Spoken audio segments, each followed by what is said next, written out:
नमस्कार मंडळी. आपल्या आयुष्यात नातेवाईक या शब्दाला खूप मोठं स्थान आहे. लहानपणापासून आपण ऐकत आलोय की संकट काळात आपलेच लोक धावून येतात. पण आजच्या काळात एका कटू सत्याचा सामना अनेक जण करत आहेत. ते सत्य म्हणजे कधी कधी सर्वात जास्त मानसिक त्रास, ताण आणि नैराश्य हे बाहेरच्या लोकांकडून नाही तर आपल्याच जवळच्या नातेवाईकाकडून मिळतं. जेव्हा एखादा बाहेरचा माणूस आपल्याला नावं ठेवतो तेव्हा आपल्याला तितकं लागत नाही, पण जेव्हा रक्ताची गाठ असणारी आपलीच माणसं पाठीमागे उकाळ्या पाकाळ्या काढतात, प्रत्येक यशात खोडा घालतात किंवा सतत तुमच्या उणिवा शोधून टोपणे मारतात, तेव्हा मनाला होणाऱ्या वेदना खूप खोल असतात. अशा वेळी प्रश्न पडतो की या चक्रातून स्वतःला कसं वाचवायचं, स्वतःची मानसिक स्वस्थ कसं टिकवायचं. चला, यावर अगदी प्रॅक्टिकल आणि मनाला शांत करणाऱ्या 5 गोष्टीवर आज आपण सविस्तर बोलूया.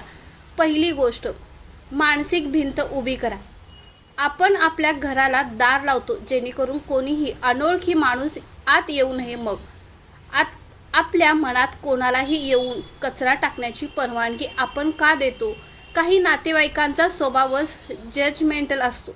तुम्ही काय कपडे घालता, किती कमवता, तुमचं लग्न कधी होणार, तुम्हाला मूल कधी होणार, अशा वैयक्तिक गोष्टीवर ते हक्काने बोलतात. येथे तुम्हाला एक कडक मर्यादा आखावी लागेल. जेव्हा एखादा नातेवाईक तुमच्या खाजगी आयुष्यात डोकावण्याचा प्रयत्न करेल तेव्हा तेथेच थांबायला शिका. नम्रपणे स्पष्ट शब्दात सांगा, काका काकू, हा माझ्या आयुष्याचा वैयक्तिक निर्णय आहे आणि त्यावर मी सध्या विचार करतोय, त्यामुळे आपण यावर न बोललेलं बरं. सुरुवातीला त्यांना राग येईल, ते तुम्हाला उर्मट म्हणतील, पण लक्षात ठेवा, स्वतःच्या शांततेसाठी लोकांच्या नजरेत वाईट बनणं कधीही चांगलं असतं. दुसरी गोष्ट, लोकांच्या प्रतिक्रियेचा रिमोट कंट्रोल स्वतःकडे ठेवा. आपला प्रॉब्लेम काय होतो माहिती आहे? कोणीतरी आपल्याला टोमणा मारतो आणि आपण दिवसभर त्याचाच विचार करत बसतो.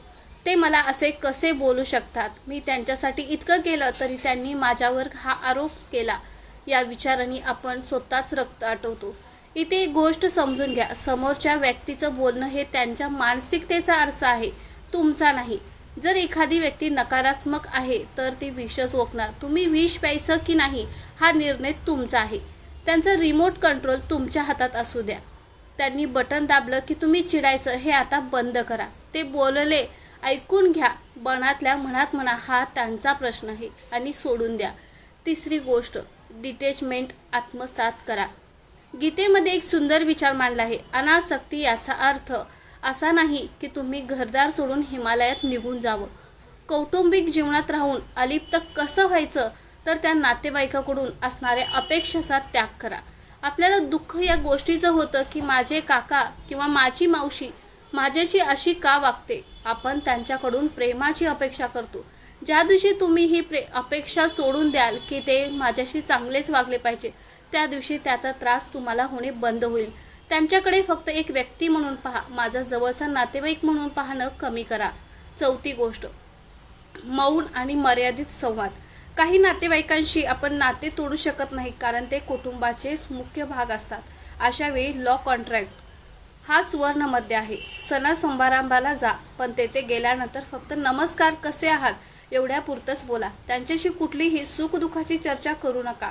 तुमची गुपित, तुमचे प्लॅन्स त्यांच्यासमोर कधीही उघडे करू नका, कारण जितकी जास्त माहिती तुम्ही त्यांना द्याल तितकाच जास्त दारुगोळा तुम्ही त्यांना तुमच्यावर वार करण्यासाठी देत आहात. शांत राहा, गरजेपुरतं बोला आणि तेथून बाजूला व्हा. पाचवी गोष्ट, तुमची ऊर्जा स्वतःच्या प्रगतीकडे वळवा. नकारात्मक नातेवाईकांवर चिडण्यात, त्याबद्दल घरातल्या दुसऱ्या व्यक्तीकडे तक्रार करण्यात आपली खूप मोठी ऊर्जा वाया जाते. हीच ऊर्जा वाचवा आणि ती स्वतःच्या ध्येयाकडे वळवा. असा विचार करा की तुम्ही मला कमी लेखताय ना, मग मी स्वतःला इतकं सक्षम बनवेन की तुमची बोलती बंद होईल. तुमची प्रगती, तुमचं यश आणि तुमच्या चेहऱ्यावरचा आनंद हाच यशाचा लोकांना दिलेला सर्वात मोठे सडेतर उत्तर असेल. आयुष्यात आनंदी आणि व्यस्त असतात तेव्हा तुमच्या टोमण्याने तुमच्या मनाला साधं ओरखडाही उमटत नाही. शेवटी मंडळी, एक गोष्ट मनावर कोरून ठेवा, हे आयुष्य तुमचं आहे. तुम्हाला लाभलेलं मानसिक स्वस्थ हे देवाने दिलेली सर्वात मोठी देणगी आहे. कोणत्याही अशा व्यक्तीसाठी ही शांतता गमावू नका ज्यांना तुमच्या सुरूची किंमत नाही. नातेसंबंध जपले पाहिजेत या शंका नाही, पण स्वतःला संपून किंवा स्वतःचा स्वाभिमान गमावून जमलेले नाते कधीही सुख देऊ शकत नाही. स्वतःवर विश्वास ठेवा, स्वतःवर प्रेम करा आणि नकारात्मकतेपासून 2 हात दूर राहा. धन्यवाद.